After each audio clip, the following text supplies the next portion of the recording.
So this video is to help you through your stretch and folds and shaping a loaf. This is a very active starter. This just doubled. Listen, you hear it crackle? You see that structure? So this starter is very active and ready to go. Once it starts deflating, it's not as active. So we're going to start off. I am going to make a half loaf because this is for a class. Dave's out of town. I don't need 2 loaves of bread around. Notice I put my bowl on. I hit the tare so that it did not count the weight of the bowl. And I'm adding 60 grams of starter. My usual recipe is 120. And let me tell you, this whole process is so much easier when you're doing 2 versus 1. Now we've got our water. Remember, you're always going to add bottled water. Chlorine is not good for your starter and your bread. So we need 340 grams of water because it is normally 680 grams for a double loaf. That's my starter, adding the water. So this is your first step. You want to whisk or spoon that starter in until it is completely mixed and cloudy. Be sure to always scrape down the starter on the edge. You don't want that sitting there. You want to add that in to your mixture. So see, nice and cloudy. Next, we're going to add in the flour. Again, because this was for a class, it was pre-measured. That was 500 grams of flour and 10 grams of salt. Okay, here's the trick. With the Pampered Chef Deluxe Stand Mixer, it is programmed to a certain time, which starts off nice and slow. No matter how many minutes you're using, it will start off nice and slow to incorporate your flour before it truly starts kneading the dough. I have played around with this a lot. I find that just about 2 to 2.5 minutes is really all the time that you need. With the Deluxe Stand Mixer, it's going to be on a number 1 setting for about 1 minute and 20 seconds, and then it will automatically power up. Okay, any second now, watch.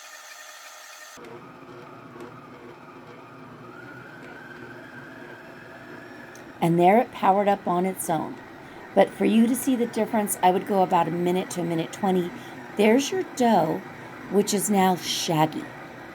That is how your dough is going to be after you're first mixing it.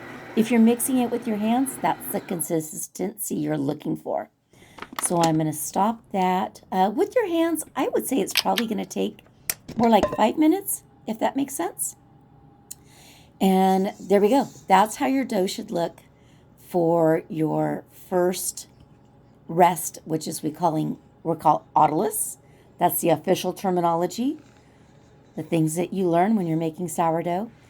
Get it as much as you can out and wet your hand to go in and grab more of the dough. Now, here's what I found. The Pampered Chef pan scraper that comes with every piece of stoneware, and you could buy them separately too, is like the ideal shape to get that extra dough out of your pan.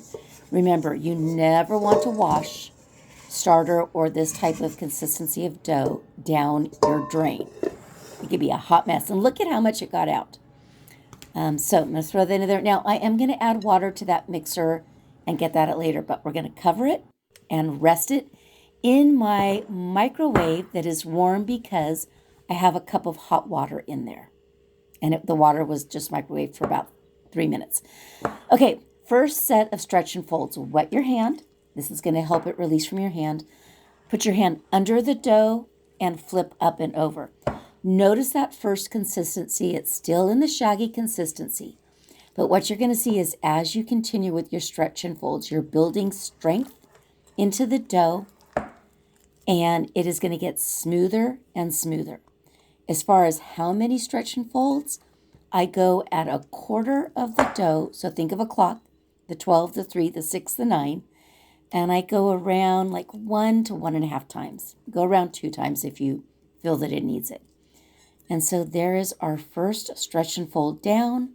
Notice the difference in the consistency of the dough. Cover on. Rest for another 30 minutes. And now we're back for stretch and folds number 2. See the difference? It's already starting to stretch out and relax. And so same thing here. And now you're going to feel that it's easier.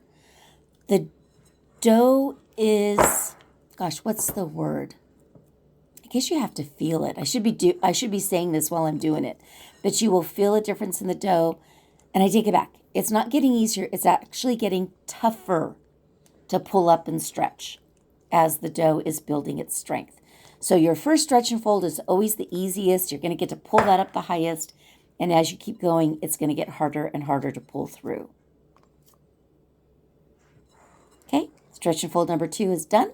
Look it, my hands are not all sticky. Oh, wait, one more. But my hands are not full of dough like they could be if you didn't use the water, and definitely from that first time of mixing it up.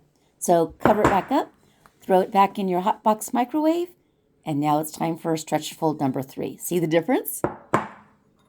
Okay, this one I'm going to speed up because now you got the gist of it. Water your hand, go in, pull it up, stretch it over, fold it over. Okay, that was number 3. So cover it, rest it again for 30 minutes in your warmed microwave. Remember, you're not turning your microwave on. Look at this. Do you see that's a big difference here for the 4th stretch and fold? And we'll fast forward through this one as well. The dough is now getting so much smoother. It just comes together over time. Covered, and now we're going in for the bulk fermentation. This is the 4 to 8 hours, go up to 12 if you have, and look at the difference. The bubbles are forming. This is the gas that comes with the bread. Okay, so here's the scoop. If you want to make sure that it doubled. That's the important thing, is that it is doubled in size.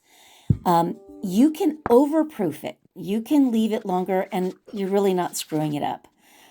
It's just good for focaccia or some of your softer breads. That way, I still make a loaf if I overproof. And sometimes I overproof on purpose because I like the texture. So this is kind of really satisfying, but using a glass bowl, if you flip it over little by little, it will completely pull away from the sides of the glass bowl. Can you see it there? I'm impatient this time, so I'm going to go back in with my hand and get it out. But look at that structure, look at the webbing. It's so much fun what you are creating right here. Make sure that you have flour on any part of your pastry mat that the dough is going to touch, or else it will stick. Put a little bit more on your hands, and now you're going to pull.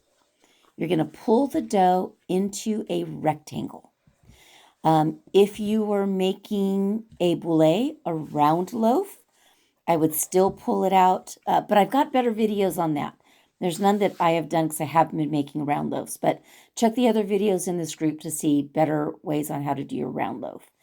I threw a little flour over here. You really don't have to, because at this point you want the dough to stick together. I was doing it more so for my hands. And see, we're just stretching the dough out. And the way I've seen is where you pull on both short ends, which I'm doing right there, and then lay the dough over itself, crisscrossing the different sides. So one there, and then see, if I didn't have the dough on it, the flour on it, it wouldn't have pulled away like that. Go again, stretch it out on both sides again, and fold those over, and then roll it up into your loaf. This is not my prettiest loaf that I've made, but it still came out great. In fact, this is the loaf that we ate at the class on April 27th. And even though it doesn't look that pretty right there, the reason that I am rolling and pulling it here is that is, again, to build shape. And that is something you do more so with the round loaves. You'll see that in the round loaf video. So that's it. I'm going to throw my silicone sling into the stone and then put it in. And now it goes for cold proofing. This one actually cold proofed for about 6 hours. For your cold proof, you want a minimum of 2 hours, up to 2 days. Remember, cold proofing is just kind of stopping it from continuing to grow. It's also your way to put a break on it when your life just happens and you need to go do something. I mean, look at that, is not a pretty loaf by any means, but it still comes out great. We'll put that in. And I'm sorry I had my camera at the worst angle, but you can see it's not pretty. And put my lid on, go into cold proofing in the fridge, and believe it or not, this ugly loaf came out that beautiful and tasted amazing.